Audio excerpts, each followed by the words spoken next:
Bismillahirrahmanirrahim. Assalamualaikum warahmatullahi wabarakatuh. Halo teman-teman semua, kembali lagi di video 30 sahabat Nabi yang mungkin belum pernah kalian dengar.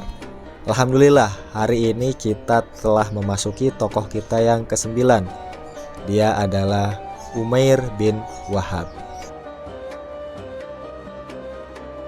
Kisah Umair bin Wahab ini merupakan salah satu contoh bagaimana Islam mampu mengubah sifat dan karakteristik seseorang. Karena sebelum ia masuk Islam, Umair bin Wahab ini terkenal sebagai salah satu pimpinan Quraisy dan jagoannya yang berambisi untuk menumpas kaum muslimin.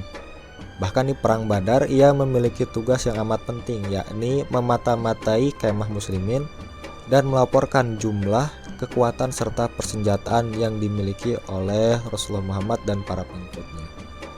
Namun begitulah cara kerja hidayah, kita tidak pernah tahu akhir hidup dari seseorang. Umair bin Wahab ini ketika dia sudah memata-matai kaum muslimin di perang Badar, ia melaporkan bahwa jumlah kaum muslimin tidak lebih dari 300 orang. Namun firasat telah memenuhi relung hatinya, di mana ia menyebutkan kepada para pemimpin Quraisy bahwa ia melihat kuburan-kuburan yang menganga dan kekalahan di depan mata bagi kaum kafir Quraisy. Peringatan yang diberikan oleh Umair bin Wahab, sang jagoan Quraisy, sempat mempengaruhi para pemimpin kabilah untuk membatalkan rencana memerangi kaum muslimin di medan tempur Badar. Namun hal itu digagalkan oleh Abu Jahal yang justru lebih pandai menyulut kemarahan orang-orang kafir Quraisy. Dan terbuktilah firasat dari seorang Umair bin Wahab ini bahwa orang-orang kafir Quraisy pada akhirnya nanti akan kalah di perang Badar. Umair bin Wahab benar-benar gagal total di perang Badar. Bahkan salah satu putranya berhasil menjadi tawanan perang kaum muslimin. Dan banyak juga di antara para pemimpin kabilah dari kafir Quraisy yang terbunuh, salah satunya ada Umayyah bin Khalaf. Suatu hari Umair bin Wahab ini sempat terlibat satu makar dengan salah satu pamannya, yakni Sofwan bin Umayyah yang juga anak dari Umayyah bin Khalaf.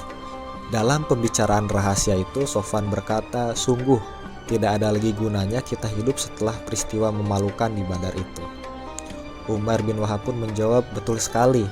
Jika bukan karena hutang yang belum sempat kubayar dan keluarga yang kukhawatirkan akan tersia-sia sepeninggalku, maka aku akan bergegas sekarang juga untuk mencari Muhammad dan membunuhnya. Aku pun punya alasan yang kuat untuk mengelabui para sahabatnya, yakni aku akan berkata, tujuanku datang adalah untuk membicarakan perihal anakku yang sedang tertawan." Maka Sofwan berkata, "Ya sudah, kalau begitu aku akan tanggung seluruh kebutuhan keluargamu, aku pun akan lunasi hutang-hutangmu. Tapi syaratnya kamu wakilkan aku untuk membunuh Muhammad." Maka kata Umair bin Wahab, "Baiklah, kita rahasiakan rencana kita ini." Setelah itu Umair bin Wahab mengasah pedangnya dan memberinya racun dan pergi ke Madinah dengan tujuan membunuh Rasulullah Muhammad SAW. Singkat cerita, sampailah Umair bin Wahab ini di Madinah. Ketika ia baru saja menambatkan tunggangannya di masjid, di sana ada Umar bin Khattab dan para sahabat yang melihatnya. Lalu Umar bin Khattab pun berseru, "Lihatlah, itu ada Umair bin Wahab, si musuh Allah yang dulu memerangi dan menghasut orang-orang kafir Quraisy untuk terjun di perang Badar," katanya. Maka Umar bin Khattab bergegas masuk ke masjid dan menghadap Rasulullah Muhammad SAW. Umar bin Khattab pun berkata kepada Rasulullah Muhammad, "Ya Nabi Allah, di luar ada Umair bin Wahab." Maka kata Rasulullah Muhammad SAW, "Wahai Umar, biarkanlah dia masuk dan suruh ia menghadapku."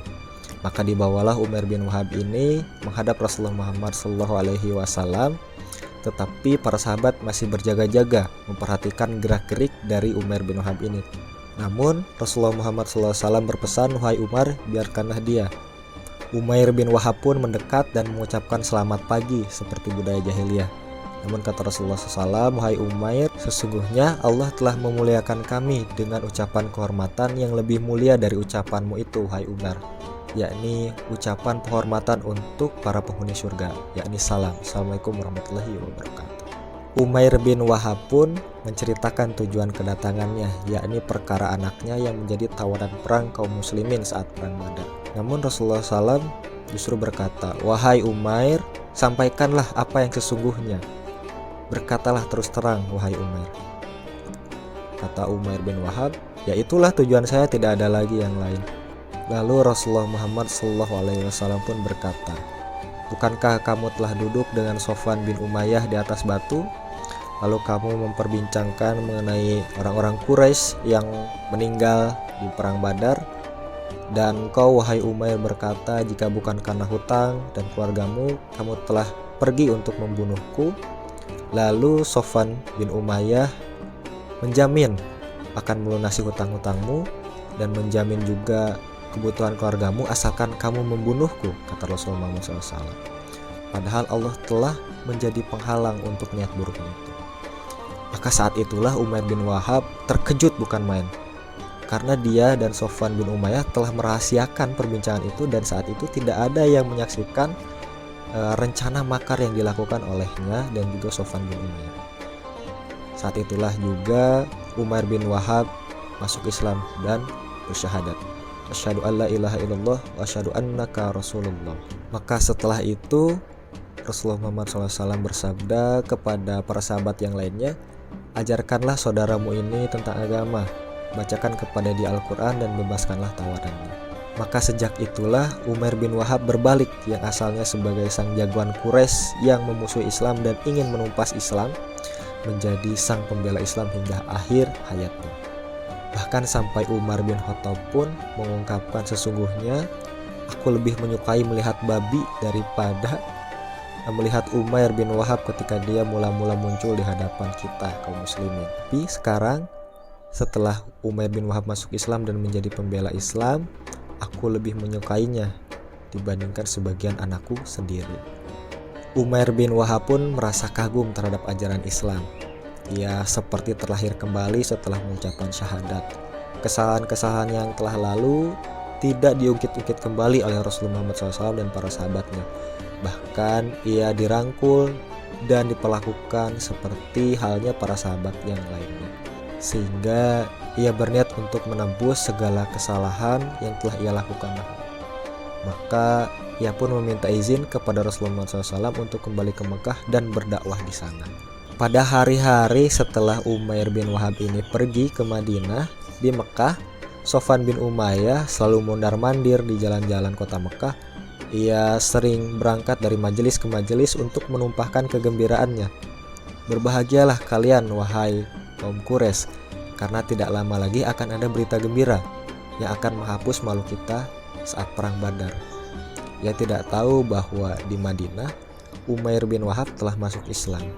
Maka setiap ada kafilah-kafilah yang lewat maupun baru pulang dari Madinah dan melewati Mekah, maka Sofwan bin Umayyah ini menanyakan kepada mereka, apakah ada kabar baru dari sana?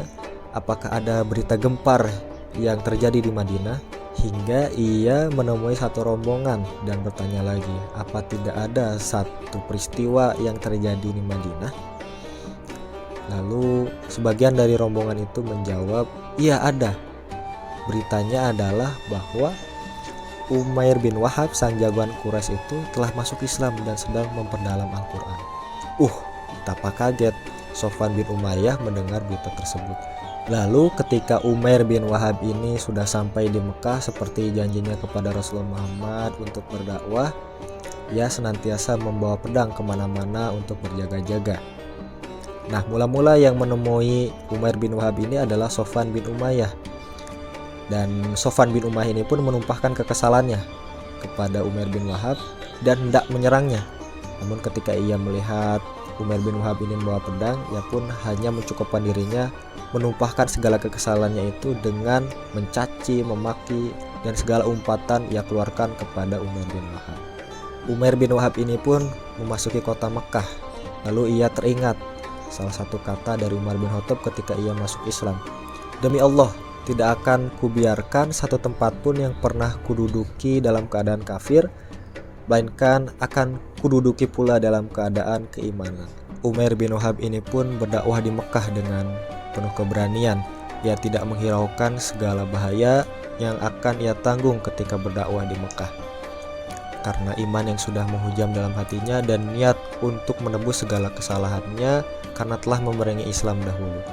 Banyak orang yang telah beriman karena Umair bin Wahab ini di luar dugaannya, hingga ia bisa membawa orang-orang yang beriman itu untuk pergi ke Madinah dalam satu rombongan yang cukup banyak. Dan terlihatlah perbedaannya. Dahulu ia pergi ke Madinah ingin membunuh Rasulullah Muhammad SAW. Kali ini ia pergi ke Madinah membawa orang-orang yang telah beriman karena dakwahnya. Ketika hari pembebasan kota Mekah atau Fatu Mekah, Umar bin Wahab ini tidak lantas melupakan sahabatnya Sofwan bin Umayyah. Ia ingin Sofwan bin Umayyah pun masuk Islam. Maka ia mencari Sofwan bin Umayyah, namun menemui satu kekecewaan karena ternyata Sofwan bin Umayyah telah pergi menuju Jeddah dan bersiap untuk berlayar ke Yaman. Lalu Umar bin Wahab pun menghadap Rasulullah SAW. Ya Nabi Allah, sesungguhnya Sofwan bin Umayyah itu termasuk penghulu kaumnya. Ia pergi ingin menerjuni lautan karena takut akan engkau. Maka aku memohon kepadamu ya Nabi Allah untuk memberinya perlindungan dan jaminan keamanan. Maka Rasulullah Muhammad SAW pun memberikan jaminan keamanan kepada Sofwan bin Umayyah. Lalu Umar bin Wahab melanjutkan, ya Rasulullah, berikanlah aku satu tanda agar Sofwan bin Umayyah ini percaya Anda telah memberikan keamanan baginya. Maka seperti yang diriwayatkan oleh Urwah bin Zubair, diberikanlah sorban yang Rasulullah Muhammad SAW pakai ketika Fatu Mekah sebagai tanda jaminan keamanan bagi seorang Sofwan bin Umayyah. Lalu pergilah Umar bin Wahab menyusul sahabatnya Sofwan bin Umayyah. Ketika ia sudah menjumpai Sofwan bin Umayyah yang akan segera berlayar ke Yaman, Umar bin Wahab pun berkata kepada Sofwan bin Umayyah, ayah dan ibuku jadi jaminan untukmu. Janganlah engkau berputus asa wahai Sofwan. Ini ada tanda dari Rasulullah Muhammad SAW bahwa dia telah memberikan jaminan keamanan untukmu. Tetapi Sofwan bin Umayyah menolak. Nyahlah engkau wahai Umar bin Wahab, aku tidak ingin melihatmu lagi. Tetapi akhirnya Umar bin Wahab dapat meyakinkan Sofwan bin Umayyah itu. Ia berkata, ayah dan ibuku benarlah jadi jaminan untukmu wahai Sofwan bin Umayyah. Sesungguhnya Rasulullah SAW itu amat penyantun, manusia yang paling banyak kemuliaannya, paling banyak kebajikannya, dan paling menjaga janjinya. Kemuliaannya pastilah kemuliaanmu, martabatnya pastilah martabatmu. Kemudian Umar bin Wahab dan Sofwan bin Umayyah pun kembali untuk menghadap Rasulullah SAW. Sofwan bin Umayyah berkata, kawanku ini Umar bin Wahab berkata engkau telah menjamin keamanan bagiku. Kata Rasulullah SAW, betul. Lalu kata Sofwan bin Umayyah, izinkanlah aku memilih, berikanlah aku waktu selama 2 bulan. Tapi kata Rasulullah SAW, engkau mendapatkan waktu untuk memilih selama 4 bulan. Kisah masuknya Islam Sofwan bin Umayyah ini menjadi bukti betapa luhurnya ajaran Islam yang tidak pernah memaksakan orang-orang untuk menerima ajarannya dan senantiasa mengambil jalur kebaikan, keselamatan, dan kedamaian. Itulah tokoh sahabat kita untuk hari ini, Umair bin Wahab, sang jagoan Quraisy yang berbalik menjadi pembela Islam, yang telah menembus segala kesalahannya yang telah lalu dengan menjadi seorang dai yang berdakwah di Mekah dan juga berhasil mengislamkan Sofwan bin Umayyah sahabatnya. Mudah-mudahan kita bisa meneladani kisah hidup beliau dan mudah-mudahan video ini bisa bermanfaat. Kita ketemu lagi di tokoh sahabat selanjutnya, masih dalam video 30 sahabat Nabi yang mungkin belum pernah kalian dengar. Terima kasih sudah menonton, selamat berbuka. Wassalamualaikum warahmatullahi wabarakatuh.